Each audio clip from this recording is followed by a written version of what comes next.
Hello friends, welcome to my YouTube channel banking knowledge with Shailendra. तो आज हम लोग रेशियो एनालिसिस का सेकंड पार्ट कवर करेंगे। जिन लोगों ने फर्स्ट पार्ट का वीडियो नहीं देखा है वो प्लेलिस्ट में जाके चैप्टर 20 का फर्स्ट पार्ट का वीडियो देख सकते हैं। तो चलिए हम आज अपने टॉपिक की ओर आगे चलते हैं। तो कल जो हमने डिस्कस किया था, सबसे पहले हमने जो बेसिक टर्म थे जिसमें gross sale, net sale, revenue, gross profit, operating profit, net profit, EBITDA और इबिट, इन सब के बारे में हमने डिस्कस किया था। उसके बाद हमने एक एग्जाम्पल के थ्रू इनको समझा था। ठीक है। उसके बाद हमने ये अकाउंटिंग रेशियो के बारे में जो जो था वो थोड़ा थोड़ा बहुत डिस्कस किया था। फिर इनके टाइप्स कौन कौन से वो हमने कल पढ़ा था।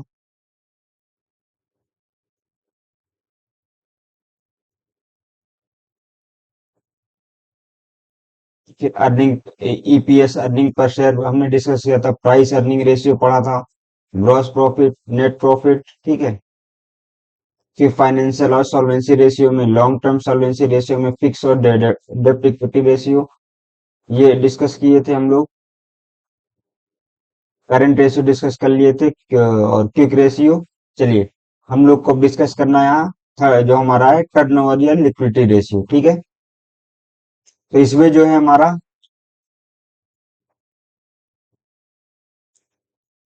जो टर्नओवर, देखो नाम से जैसे क्या पता चला कि टर्नओवर होना है। टर्न अब बिजनेस में टर्नओवर किस चीज का होता है?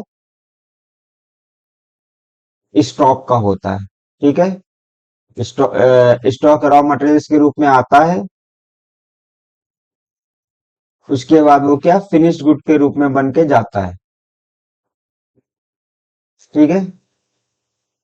अब स्टॉक का टर्नओवर हमें डिस्कस करना क्यों जरूरी है? क्योंकि देखिए, अगर मान लिया हमने रॉ मटेरियल क्या है एक्सेस क्वांटिटी में मंगा लिया, हमारे बिजनेस में उतना उसका यूज नहीं जितना हमने रॉ मटेरियल मंगा लिया, तो क्या होगा? वो पड़े पड़े खराब हो जाएगा। ठीक है। और तो इसलिए एक्सेस क्वांटिटी में भी स्टॉक हमारा नहीं होना चाहिए। दूसरा चीज क्या है? अगर मान लिया हम कंजूसी दिखाते हुए हम कम स्टॉक मंगाते हैं। ठीक है। जब कम स्टॉक मंगाएंगे तो हमारा फिनिश गुड्स कम बन के तैयार होगा, तो जिससे क्या होगा? हमारा बिजनेस को लॉस होगा। ठीक है। तो मीन्स स्टॉक जो है वो हमारा कहीं भी एक्सेस क्वांटिटी में पड़े पड़े खराब तो नहीं हो रहा है, या फिर इतना कम है कि हम प्रॉपर अपना बिजनेस रन नहीं कर पा रहे हैं। इसके लिए हमें टर्नओवर या एक्टिविटी रेशियो का डिस्कस करना और उसको समझना जरूरी है। ठीक है। तो इसमें दो आते हैं, एक स्टॉक टर्नओवर रेशियो है, दूसरा डेब्टर टर्नओवर रेशियो। तो अगर हम स्टॉक टर्नओवर रेशियो की बात करें, ये हमने वैसे कल डिस्कस कर लिया था, बट मैं दोबारा एक बार इसको डिस्कस कर रहा हूँ। तो स्टॉक टर्नओवर रेशियो क्या लिखा है? Cost of goods sold during the year. ठीक है। मीन्स क्या? कॉस्ट ऑफ गुड्स सोल्ड जो हमने क्या बोलते हैं, ग्रॉस प्रॉफिट निकालने के लिए जो हम लोग कर रहे थे वो cost of goods sold during the year, मतलब एक साल में कितने कितने कॉस्ट का हम लोग गुड्स सोल्ड कर रहे हैं। ठीक है। Divide by average inventory. Divide by क्या? Average inventory. इन्वेंट्री में एवरेज इन्वेंट्री क्या है? ये तो आप दो तरीके से निकाल सकते हो कि आपने जैसे फाइनेंशियल ईयर का है। ठीक है। तो 1 अप्रैल 2000 मान ली 24, 1 अप्रैल 2024 को आपका कितना स्टॉक है, ओपनिंग स्टॉक, और आपका एंड स्टॉक कितना है, वो उससे आप उसका एवरेज निकाल सकते हो। यहां से डिवाइड करके हम स्टॉक टर्नओवर रेशियो निकाल लेते हैं। ठीक है। अब इसके बाद ये तो एक मेथड है। दूसरा मेथड क्या है कि average inventory is calculated by taking stock level of किसका है, रॉ मटेरियल्स का, work in process, finish good at the end of each month, अगर आप मंथ वाइज निकालना चाहते हैं, एंड ऐड देम और डिवाइड बाय 12, तो इससे आपका निकल जाएगा एवरेज इन्वेंट्री। ठीक है। अब देखिए, the inventory turnover ratio signify the liquidity of inventory. ठीक है। A higher inventory turnover ratio indicate brisk sale. देखिए यहाँ पे जैसे मान लिया स्टॉक टर्नओवर रेशियो में कॉस्ट ऑफ गुड्स सोल्ड जो मैंने कल एग्जांपल दिया था, मान लिया 100 करोड़ का हम लोग जो है गुड्स सोल्ड करते हैं एक साल में। ठीक है। एवरेज इन्वेंट्री मान लिया हमारे पास 20 करोड़ की है। ठीक है। तो यहाँ पे हमारा क्या आ रहा है? 5 आ रहा है। मीन्स कहने का मतलब है एक तो कंडीशन ही हो गई। अब इसको कंपेयर करने के लिए हम दूसरा ले लेते हैं। मान लिया हमारे पास सेम 100 करोड़ का हम लोग गुड्स सोल्ड कर रहे हैं, ठीक है, और जो हमारी एवरेज इन्वेंट्री है वो हमारी कितनी है, 25 है, ठीक है। तो 25, एक सेकंड, 25 है, तो यहां से हमारा कितना आएगा, 4 आएगा। अब देखो, यहाँ कौन सा ज्यादा है, 5 ज्यादा है। 5 ज्यादा, इसका कहने का मतलब क्या हुआ कि इस केस में जो है, जो हमारा क्या है, जैसे ही हमारा गुड्स बन रहा है वैसे ही वो बिक जा रहा है तुरंत, तो इसी को बोलते हैं ब्रिस्क सेल। मतलब अगर हाई इन्वेंट्री रेशियो होगा तो ब्रिस्क सेल होगा, लो इन्वेंट्री रेशियो होगा मतलब कि हमारा स्टॉक ब्लॉक हो रहा है। अगर हमारा स्टॉक ब्लॉक होगा तो उससे क्या होगा, हमारा स्टॉक खराब होने का चांस रहेगा। तो हमें कोशिश ये करनी है कि हमारा जो स्टॉक टर्नओवर रेशियो हाई होना चाहिए, ठीक है। उसके बाद आता है दूसरा जो है टर्नओवर रेशियो में, दूसरा क्या है, डेप्टर टर्नओवर रेशियो, जो हमने कल बिल्कुल डिस्कस नहीं किया था। अब इसको चलिए हम पढ़ते हैं। अब इसमें क्या है, देखिए डेप्टर क्या लिखा है, डेप्टर टर्नओवर रेशियो।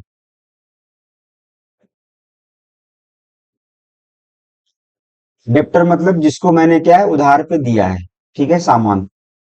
बिजनेस में क्या है, लोग उधार पे ही पैसा देते हैं, ठीक है। अब एक चीज सोचिए, अगर ये अगर हमें डेप्टर टर्नओवर रेशियो अगर हमें नहीं पता है, ठीक है, या हमने नहीं निकाला, ठीक है, इस चीज को डिस्कस नहीं किया, इस चीज को स्टडी नहीं किया। अब कि कोई आज पैसा ले गया, ठीक है, डेप्ट पे आज कोई ले गया। तो अगर आज कोई क्रेडिट पे पैसा ले गया है, ठीक है, अब वो अगर मान लो टाइम पे नहीं दे रहा है तो क्या होगा, हमारे पास लिक्विडिटी शॉर्टेज हो जाएगी, ठीक है। तो इसलिए हमें इस चीज को ध्यान रखना जरूरी है कि डेप्टर जो है हमारे, वो कैसे हैं। तो इसलिए वो अच्छे क्वालिटी के होने चाहिए, जो टाइम पे पैसा देते रहे, ठीक है। तो debtors are an important constituent of current asset, and therefore for the quality of debtors to a great extent determine a firm liquidity, ठीक है। सिंपल है, जिस फर्म के पास जितना अधिक कैश होगा, ठीक है, जितना कैश होगा उतना उसके पास लिक्विडिटी होगी, ठीक है। इसलिए हमारे जो डेप्टर हैं वो टाइम पे पैसा देते रहे, इसके लिए हमें डेप्टर टर्नओवर रेशियो निकालना जरूरी रहता है। तो डेप्टर टर्नओवर रेशियो में क्या होगा, टोटल सेल जो हमने दी है डिवाइड बाय अकाउंट रिसीवेबल्स, कितना हमें रिसीव करना है फ्यूचर में पैसा, ठीक है। Account receivables includes trade debtors and bill receivables दोनों, ठीक है। इसमें दोनों आएंगे, अकाउंट रिसीवेबल्स में क्या है, ट्रेड डेप्टर्स भी आएंगे और जो बिल रिसीव करना है दोनों आएंगे, ठीक है। Indicate the efficiency of the staff interested with the collection of book डेप्ट। अब देखिए, कई बार क्या होता है, हमने किसी को क्रेडिट पे पैसा दे दिया, ठीक है। अब अगर हमारे स्टाफ ने फॉलो अप नहीं किया, कई बार सामने वाला भी जो डेप्टर होगा भूल जाएगा, ठीक है। तो अगर हमारा डेप्टर टर्न रेशियो ज्यादा हो रहा है, ठीक है, कहने का मतलब अगर हमारे पास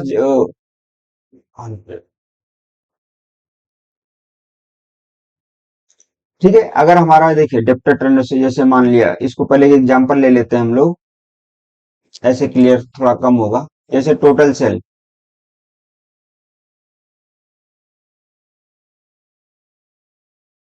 मान लिया 100 करोड़ की हमने सेल की, ठीक है। अकाउंट रिसीवेबल्स, मान लिया हमारे पास कितना है, 50 करोड़ का, एक केस में, केस वन, ठीक है। सेकंड केस में टोटल सेल हमारा सेम है, बट अकाउंट रिसीवेबल्स हमारा है कितना है, 40 करोड़, ठीक है, ये बी केस है। अब ए केस में क्या होगा, बी केस में क्या होगा, दोनों को हम देखते हैं। अब देखो debtor turnover ratio first case में क्या होगा, ए के केस में, ए के केस में डेप्टर टर्नओवर रेशियो हो जाएगा 100/50, मतलब 2, ठीक है। और सेकंड केस में हमारा क्या होगा, 100/40 मीन्स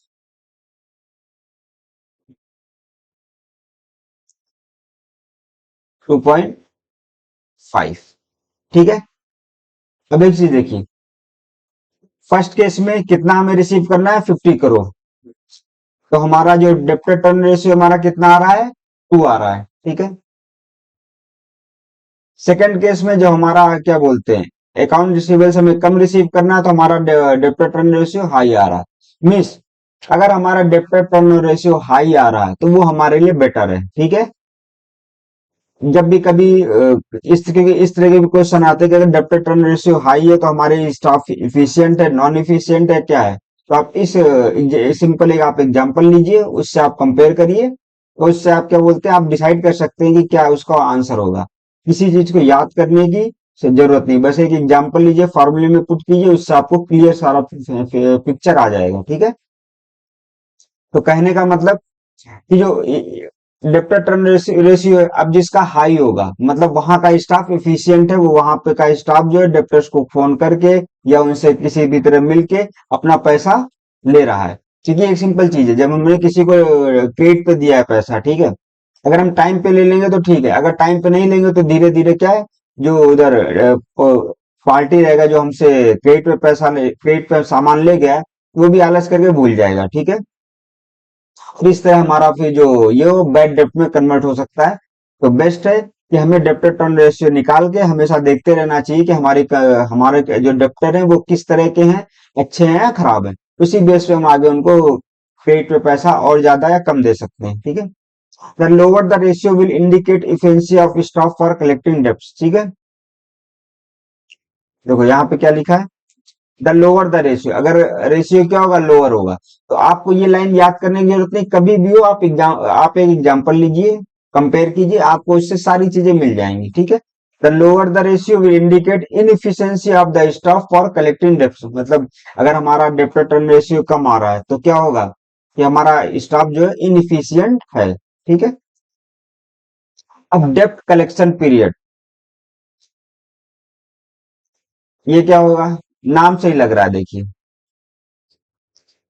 कोई नाम इसमें क्या है, डेप्ट कलेक्शन पीरियड रेशियो, मींस जो हमारा डेप्ट है कितने टाइम पे कलेक्ट हो रहा है, यही तो है कलेक्शन पीरियड, कितने टाइम पे भाई देखिए, डेप्टर टर्न रेशियो मान लो हमारा हाई आ गया, ठीक है, अच्छा आ गया, हमारा स्टाफ एफिशिएंट है, बट देखो दो चीज है, पैसा तो आना चाहिए, जो हमने क्रेडिट पे दिया है पैसा वो हमारे पास रिसीव तो होना चाहिए, साथ में टाइम पे रिसीव होना चाहिए,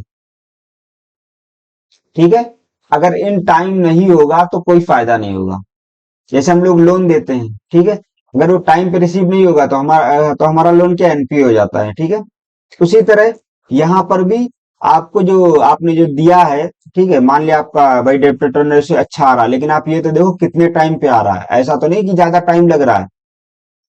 अब debtor collection period measure the quality of debtor since it measure the rapidity as slowness with which money is collected from them, ठीक है, कि मतलब हम उनसे पैसा टाइम पे ले रहे हैं या नहीं ले रहे हैं। ए shorter collection period implies prompt payment of debtors, ठीक है, सिंपल है। मान लिया ये जो है भाई सिंपल है, अगर ये अगर मान लिया कितना 20 दिन में कोई हमने पैसा लिया, कोई हमने 25 दिन में लिया, तो जो 20 दिन में लोग बेस्ट रहेगा, तो यहाँ पे जो डेप्टर करेक्शन पीरियड हमेशा कम होना चाहिए, नाम से ही लग रहा है भाई जितना कम पीरियड होगा उतना अच्छा है। तो shorter collection period implies prompt payment of debtors, it reduces the chance of bad debts, जैसा मैंने बताया अगर टाइम पे पैसा आ जाएगा तो बैड डेप्ट में कन्वर्ट होने का चांस कम रहेगा। A longer collection period implies too liberal and inefficient credit collection performance, ठीक है, मतलब हम टाइम पे उसको कलेक्ट नहीं कर पा रहे। अब अगला जो हमारा है क्या, डीएससीआर। डीएससीआर में बस मैंने फॉर्मूला ही लिखा है, ठीक है, क्योंकि इसका कभी मैं प्रॉपर पूरा एक वीडियो बनाऊंगा डीएससीआर पे ही, ये सारे जितने टर्म है इस पे मैं टाइम जब मिलेगा तब वीडियो बनाऊंगा, अभी मैंने बस बेसिक रखा है। डीएससीआर नाम से जैसे क्या है, ठीक है, डीएससीआर मतलब क्या होता है, देखो नाम से डेबिट सर्विस कवरेज रेशियो, यही तो लिखा है, तो सॉरी डेबिट डेप्ट, my mistake.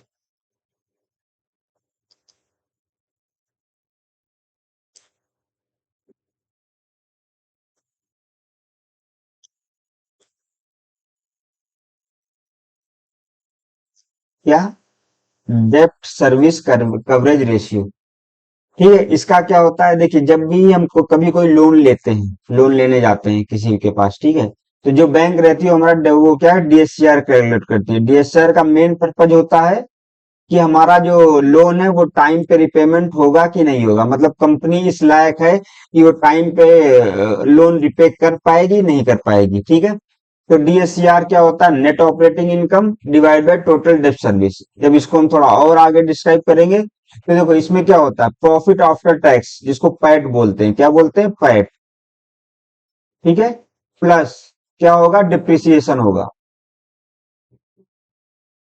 Plus interest on term loan. जो हमारा यहाँ जो लोन चल रहा है उस पे कितना है, उस पे इंटरेस्ट क्या है, ठीक है, interest on term loan divided by interest on term loan plus principal amount. ठीक है, तो इसमें आपको कुछ नहीं याद करना, बहुत बड़ी चीज नहीं है। ठीक है, डीएससीआर है, सिंपल है। इसमें क्या, डेप्ट सर्विस, मतलब जो डेप्ट है वो टाइम पे रिपेमेंट कर पाएंगे नहीं कर पाएंगे, तो डेप्ट क्या होगा, हमें इसको ध्यान रखना है, ऊपर क्या रहेगा नीचे क्या रहेगा। अब देखो जितना लोन है उससे हमें डिवाइड करना है।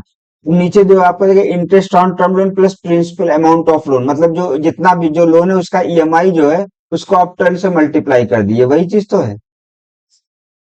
ठीक है, तो प्रिंसिपल अमाउंट कितना टर्म लोन का पे हुआ और प्लस इंटरेस्ट। ठीक है, वो ऊपर क्या करना है, पैट कितना हमारा प्रॉफिट हो रहा है, प्रॉफिट आफ्टर टैक्स, प्लस इसमें हम डिप्रिसिएशन और इंटरेस्ट ऑन टर्म लोन दोनों जोड़ देंगे। ठीक है, ये क्यों लेते हैं इसको मैं कभी पूरे एक स्लाइड बनाऊंगा इस पे, तब मैं आपको एक एक चीजें इस पे डिस्कस करके आपको बता दूंगा। ठीक है, अब usages of accounting ratio following. अब जो अकाउंटिंग रेशियो हमने इतने स्टडी किए उनके यूज क्या है, तो यूजेज क्या है, number one, simplify financial statement. ठीक है, जो रेशियो है उससे हम क्या अपने फाइनेंशियल स्टेटमेंट को सिंप्लीफाई कर सकते हैं, समझने में आसानी होगी। Facilitate of inter firm comparison, हम अपने फर्म का कंपेयर कर सकते हैं। ठीक है, फैसिलिटेट इंट्रा फर्म, हम बाहर की फर्म से भी कंपेयर कर सकते हैं। हेल्प इन प्लानिंग, और जैसे हमारे रेशियोज हैं उसी बेस पे हम प्लान कर सकते हैं कि हमें आगे के क्या बढ़ाना है, क्या कम करना है, कैसे अपने बिजनेस को ग्रो करना है और किस हद तक ग्रो करना है। ठीक है, अब अकाउंटिंग रेशियो के लिमिटेशंस भी कुछ होते हैं, जैसे सबसे पहला क्या, कंपैरेटिव स्टडी रिक्वायर। ठीक है, सिंपल है, काउंटिंग रेशियो तभी यूजफुल होगा जब हमारे पास दो कोई कंपनी का डाटा होगा या हमारी एक कंपनी का 2 साल का डाटा होगा। जब तक दो डाटा नहीं होगा हम उसको कंपेयर नहीं कर सकते, हम ये नहीं गेस कर सकते कि ये जो हमारा रेशियो है इससे कंपनी बेस्ट है, नहीं, उसको करने के लिए एक कंपेरेटिव डाटा होना चाहिए, एक और कंपनी का डाटा होना चाहिए। दूसरा क्या, limitations of financial statement, financial statement की कुछ लिमिटेशंस भी होती हैं, तो हमें उसी के अंदर का चीजें करनी रहती है, तो एक ये है। ठीक है, और रेशियो अलोन्स और नॉट एडिक्वेट, रेशियो जो है केवल रेशियो निकालना ही एडिक्वेट नहीं होता है। ठीक है, और अगला क्या है, विंडो ड्रेसिंग, मीन्स अगर हमने जैसे मान लिया, विंडो ड्रेसिंग हम लोग क्या है, जैसे बैंक में कभी कभी लोग करते हैं, क्या क्या एडवांस जो है, ठीक है, एडवांस का पैसा क्या है, ट्रांसफर कर दिया उन्होंने सेविंग या करंट में। ठीक है, तो इससे इनका बिजनेस का ग्रोथ बढ़ गया। ठीक है, तो अगर हमने विंडो ड्रेसिंग कर दी है, इसी तरह अगर कंपनियां विंडो ड्रेसिंग कर दी तो उससे भी क्या बोलते हैं, हम एग्जैक्ट डाटा नहीं ला पाएंगे। ठीक है, problem of price level changes, अब जैसे मान लिया हमने कोई चीज बनाया है, ठीक है, या हमने जिस दिन अकाउंटिंग रेशियो निकाले, फ्यूचर में हो सकता है प्राइस बढ़ जाए या घट जाए, तो उससे भी हम अकाउंटिंग रेशियो से उससे एग्जैक्ट चीजों को नहीं बता सकते। और नो फिक्स स्टैंडर्ड मीन्स कोई फिक्स स्टैंडर्ड नहीं है, हमें क्या कंपेयर करना रहता है। ठीक है, ये हमारी लिमिटेशन है अकाउंटिंग रेशियो की। अब चलिए हम क्वेश्चन पे आते हैं। Assuming current ratio is two, state in each of the following case whether the current ratio will improve और decline will have no changes. यार नहीं चेंज होगा। अब देखो पहला इसमें क्या है क्वेश्चन, देखो इसको करने के लिए ऐसे तो हम लोग कंफ्यूज रहेंगे, बेस्ट आप एक बोले लो क्या लिखा हुआ है यहाँ पे, current asset divide by current liabilities कितना दिया है, 2 दिया है। ठीक है, एज्यूम कर लीजिए करंट एसेट कितना है हमारा, 10,000 का मान लिया। ठीक है, करंट लायबिलिटी मान लिया हमारा है 5,000, ये हमने एज्यूम कर लिया। भाई current asset divide by current liabilities 2 है, देखो यहाँ सी ए बाई सी एल क्या होगा, तो 2 आ जाएगा ना। ठीक है, तो ये 10,000 है, तो करंट लायबिलिटी कितना हो जाएगा, 5,000। ठीक है, अब हम आते हैं अपने क्वेश्चन पे। क्या है, पहला क्या है, ये हमारी कंडीशन है। ठीक है, पहला क्या है, payment of A current liability. ठीक है, हमने क्या किया है, करंट लायबिलिटी का पेमेंट कर दिया है। तो मान लिया करंट लायबिलिटी पेमेंट हमने किया है, मान लिया 1,000 रुपीज है, कितना किया है, न्यू। ठीक है, मान लिया कितना कर लिया, 1,000 हमने पे कर दिया। जब हम करंट लायबिलिटी पे करेंगे तो हम कहाँ से पे करेंगे, कैश के फॉर्म में पे करेंगे। ठीक है, तो यहां से हमारा क्या हो, करंट एसेट हमारा हो जाएगा कितना, 9,000। करंट लायबिलिटीज हमारा कितना हो जाएगा, 4,000। अब इसको आप निकालिए, कितना हो जाएगा, 4 2 जा 8, 2.5 आया हमारा ये, नहीं सॉरी, 4 दूनी 8, एक 2.25, सॉरी। ठीक है, कितना है हमारा, 2.25। मतलब यहाँ पे हमारा क्या, करंट रेशियो इंक्रीज हुआ है। ठीक है, तो क्या वो निकला, चलो ये तो हमने एक लिया, हो सकता है दूसरा ले ले, मान लो इसलिए एग्जाम्पल के लिए सही हो, एक बार और ले लेते हैं कोई एक। अब मान लिया हमने पेमेंट किया है 10,005, मान लिया हमने टोटल पेमेंट कर दिया है, करंट लायबिलिटी का पेमेंट किया है, मान लिया हमने कितना, 4,000 का ले लें। ठीक है, 3,000 का लेते हैं। ठीक है, तो अब करंट एसेट हमारा क्या हो जाएगा, 7,000 डिवाइड बाई हमारा करंट लायबिलिटी कितना हो जाएगा, 2,000, कितना हो जाएगा, 3.5 हो जाएगा। मीन्स हमारा जो है, अगर हम करंट लायबिलिटी का पेमेंट करेंगे तो हमारा करंट रेशियो क्या होगा, यहाँ पे इंक्रीज होगा, तो यहाँ पे लिख देंगे इंक्रीज। ठीक है, अब दूसरा क्या है, परचेज ऑफ फिक्स एसेट। अगले उस पे आते हैं, क्या है हमारा,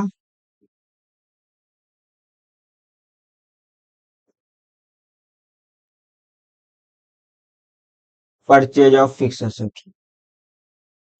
हमने करंट एसेट वहां पे क्या लिया था, 10,000। करंट लायबिलिटी वहां पे हमने कितनी ली थी, 5,000। तभी हमारा ratio C A by C L 2 होगा। ठीक है, अब देखो, हमने क्या किया, परचेज किया फिक्स एसेट। जब हम फिक्स एसेट परचेज करेंगे तो इसमें देखो दो कंडीशन है, कौन कौन सी दो कंडीशन हम उस पे देखते हैं। पहला कंडीशन, अगर हमने क्या है, कैश में ले लिया, अगर हम कैश में लेंगे तो हमारा क्या होगा, करंट एसेट डिक्रीज होगा। अगर हमारा कुछ अब देखो फिक्स एसेट क्या है, इससे करंट लायबिलिटी पे तो कोई फर्क नहीं पड़ेगा। ठीक है, तो हमारा क्या होगा, जब करंट एसेट हमारा डिक्रीज होगा तो सी ए बाई सी एल यहाँ क्या होगा, डिक्रीज होगा। ठीक है, दूसरा केस क्या है, मान लिया हमने लोन के थ्रू ले लिया, या फिर हमने अपने कुछ डिवेंचर है उसके थ्रू, मतलब ले लिया। ठीक है, कुछ भी कैश के फॉर्म में नहीं लिया मान लिया, तो यहां पर क्या होगा, फिर करंट एसेट और करंट लायबिलिटीज पे कोई फर्क नहीं पड़ेगा, नो चेंज। ठीक है, तो परचेज ऑफ फिक्स एसेट में हमें ध्यान रखना है कि जो फिक्स एसेट परचेज किया गया है वो किस फॉर्म में, अगर कैश के फॉर्म में लिया गया है तो current asset divide by current liabilities हमारा क्या होगा, डिक्रीज होगा। ठीक है, तो परचेज ऑफ फिक्स एसेट में क्या होगा, डिक्रीज होगा, डिक्रीज होगा, या फिर कोई चेंज नहीं होगा। इसमें अलग अलग दोनों चीजें। ठीक है, अब कैश कलेक्टेड फ्रॉम कस्टमर, अगर आप ये देखें इसको हम यही कर सकते हैं, कैश क्या है, कलेक्ट किया है हमने कस्टमर से। देखो, जैसे मान लिया वो हमने क्या जो डेप्टर है हमारे, हमने किसी को क्रेडिट पे दे दिया है, तो जो डेप्टर अगर उनसे हमने पैसा लिया है, तो करंट असेट में आप ये चीज देखो, दोनों चीज आता है। करंट असेट में क्या होता है, डेप्टर का भी पैसा आता है, ठीक है, कैश भी आता है। मतलब यहाँ से जो है ये इसमें चेंज हुआ है। तो जब इसमें या करंट असेट में आपस में चेंजेज हुआ है और तो कहीं चेंज नहीं हुआ है, तो current asset divide by current liabilities में कोई चेंज नहीं आएगा। ठीक है, इसको ठीक से समझना हो तो मैं एक सेकंड बता रहा हूँ, इसको क्लीन कर लेता हूँ।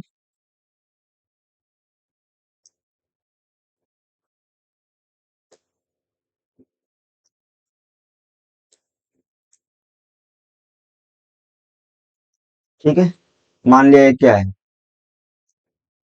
करंट असेट जो है हमारा 10,000 जो था, इसमें दो मटेरियल मान लो जो हमारा बिल रिसीवेबल्स है,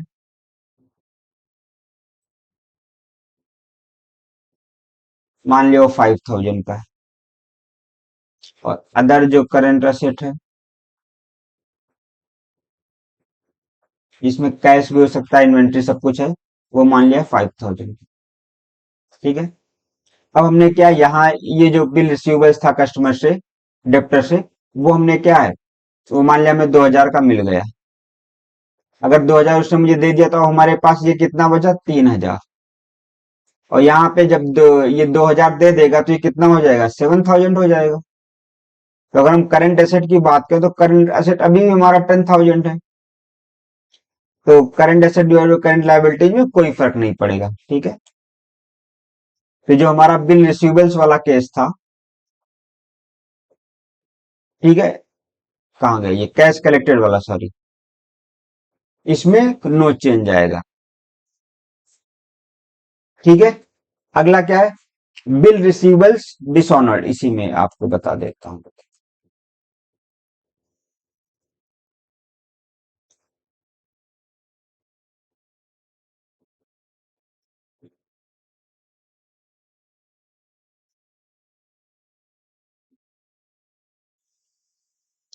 क्या है, बिल रिसीवेबल्स डिसऑनर्ड,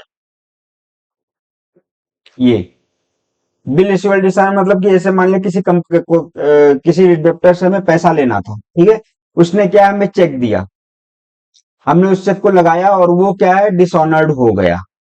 तो अब देखो दो चीजें इसमें, अगर वो डिसऑनर्ड, ठीक है, भाई कभी कभी चेक बाउंस हो जाता है, तो इसका मतलब ये नहीं है कि क्या बोलते हैं, वो हमारा लोन, वो मतलब वो हमारा वो जो डेप्टर है वो जानबूझ के पैसा नहीं देने जो खराब हो गया, ऐसा नहीं है।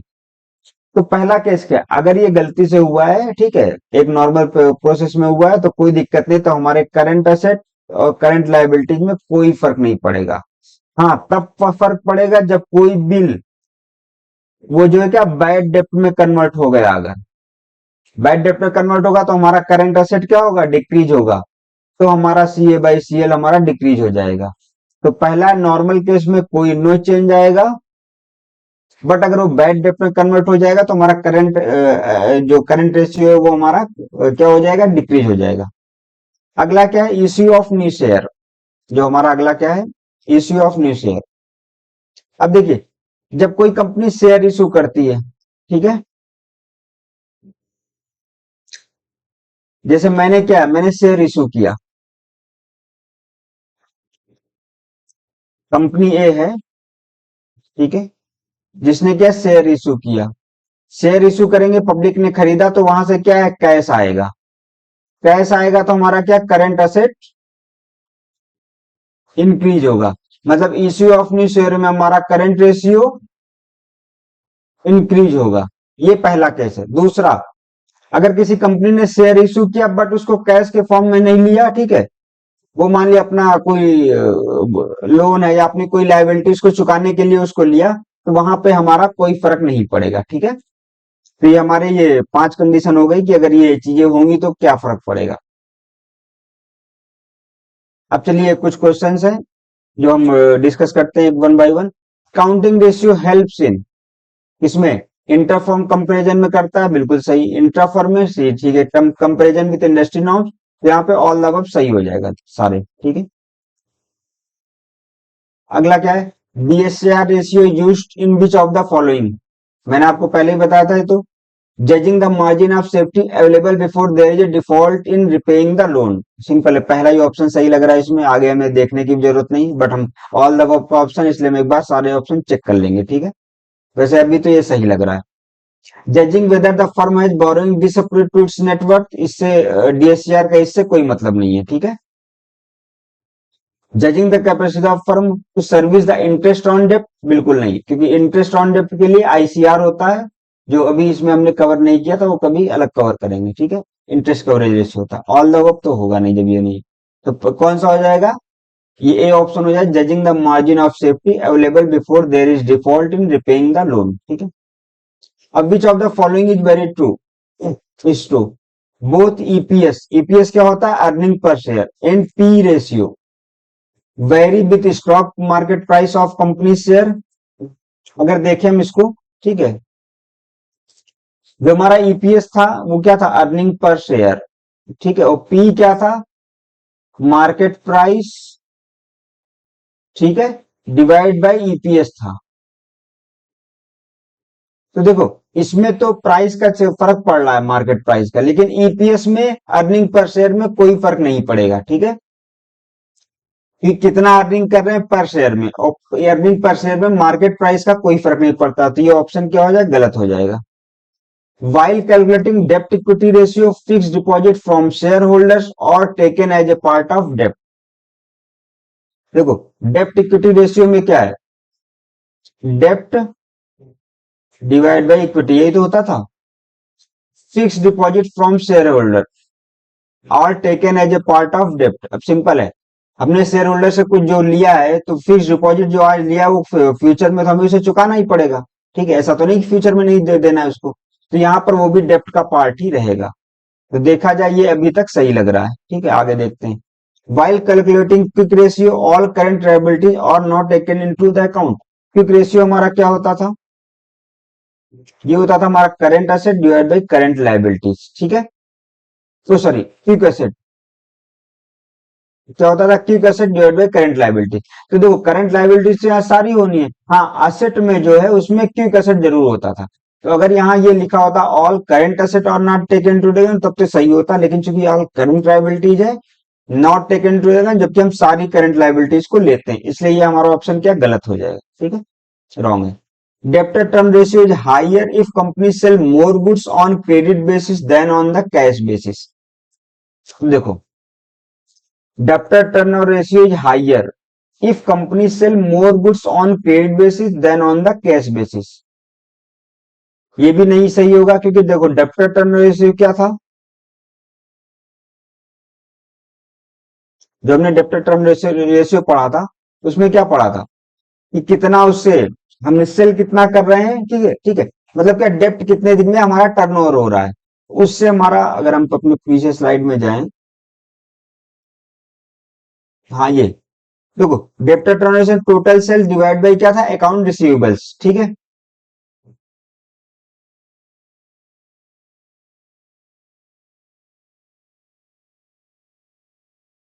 हम्म,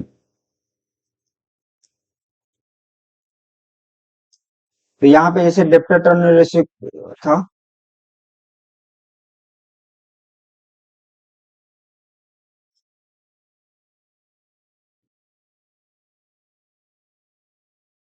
अकाउंट रिसीवेबल्स था, ठीक है ये।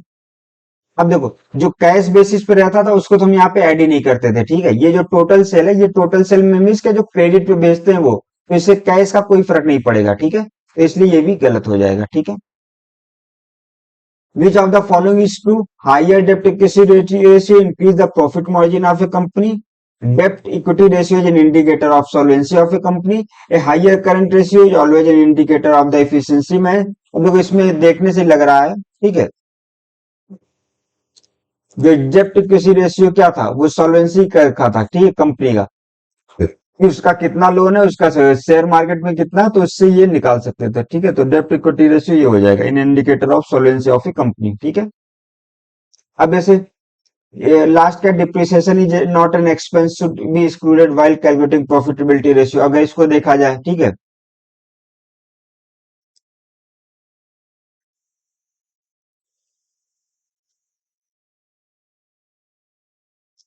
जैसे डिप्रिसिएशन जो था, ठीक है, कोई मशीन है, अगर काम हो रहा है तो यूज होता रहेगा, तो डिप्रिसिएशन तो उसी टाइम पे हो रहा है ना, ठीक है, तो इसलिए वो ऑपरेटिंग एक्सपेंस का ही पार्ट था, तो इसलिए depreciation is not an expense, depreciation क्या है, एक एक्सपेंस है, ठीक है। उसके बाद क्या था, a higher current ratio is always an indicator of efficient management, ये भी नहीं होगा, क्यों, क्योंकि अगर करंट रेशियो हाइयर है means current asset divide by current liability, अगर ये बहुत ज्यादा है, मान लिया 5 है, तो हमारे पास करंट एसेट ज्यादा है और करंट लायबिलिटीज कम है, मतलब हम अपने करंट एसेट का प्रॉपर यूज नहीं कर पा रहे हैं, तो कोई भी चीज मैक्सिमम रहेगी तो हाइयर है, तो ऐसा जरूरी नहीं वो सही हो, ठीक है।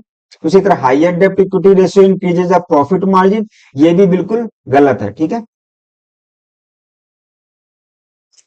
फिर which of the following is true about fix asset ratio, fix asset क्या था हमारा, फिक्स एसेट रेशियो जो हमने पढ़ा था उसमें एक फॉर्मूला, ये तो फॉर्मूले पे ही दे दिया गया कि fix asset divide bye long term funds, ठीक है, तो ये हमारा सही हो जाएगा, ये हमारा नहीं होगा क्योंकि fix asset long term funds होता है, ठीक है। ए ratio is less than 1 indicates that short term resources, ये हमने अपनी स्लाइड में कवर किया था, आप उसको सुन लीजिएगा, ठीक है। तो यहीं पे हमारा लेक्चर खत्म होता है, नेक्स्ट वीडियो में अपने नेक्स्ट टॉपिक के साथ आएंगे, ठीक है। थैंक यू सभी को, जिसने हमारा चैनल सब्सक्राइब ना किया हो काइंडली सब्सक्राइब करें और अपने दोस्तों में शेयर करें।